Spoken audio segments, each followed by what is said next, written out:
Gaano kaastig kung si red-haired Shanks ang kumain ng teleportation fruit? Isang slash lang ng kanyang divine arm, kaya niyang tapusin agad ang kahit sinong kalaban. Si Shanks na kilala sa buong mundo bilang isa sa original na Four Emperors ay palaging may dalang respeto at takot mula sa iba. Hindi mo maikakaila ang lakas niya. Minsan, simpleng pakawala lang ng Conqueror's Haki, nanginginig na ang mga admiral ng Navy.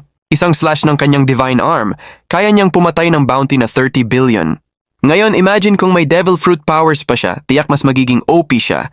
Kaya ang tanong, anong klase ng devil fruit ang babagay sa kanya? Dito papasok si Van Augur, ang sharpshooter ng Blackbeard Pirates.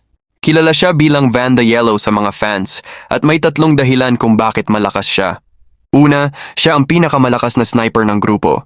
Kinain niya ang teleportation fruit na lalong nagpatalas sa kanyang pagbaril. Magaling na siya to begin with.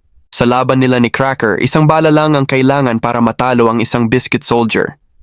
Samantalang si Luffy, noong nilabanan si Cracker, ginamit pa ang Gear 4 para lang makasabay. Dahil dito, maraming fans ang nagbibiro na kaya ni Van the Yellow talunin si Gear 4th Luffy sa isang bala lang. Pangalawa, trusted siya ni Blackbeard. Lagi siyang kasama sa mga importanteng misyon.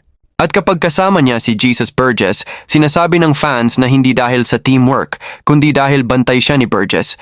Kasi mukhang hindi nagtitiwala si Blackbeard kay Burgess. Pangatlo, ang attitude ni Van Augur.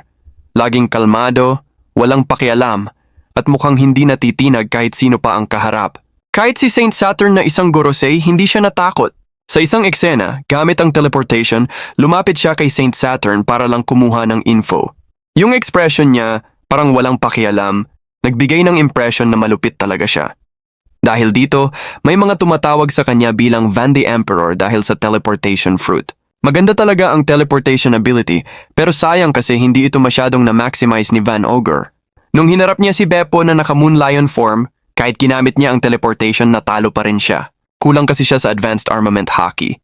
Pero paano kung si red-haired Shanks ang may teleportation? Unang-una may napakalakas na advanced armament haki si Shanks, kaya pa niyang makita ang hinaharap. Mas magaling pa siya kaysa kay Katakuri. Sa isang movie nga, sinabi niya na hindi lang si Katakuri ang may ganong abilidad. Pangalawa, sobrang solid ng Conqueror's Haki niya. Isang slash lang ng Divine Arm niya, pinatay na niya si Kid. Take note, yung Divine Arm niya hindi tinuro ni Roger. Natutunan lang niya sa panonood.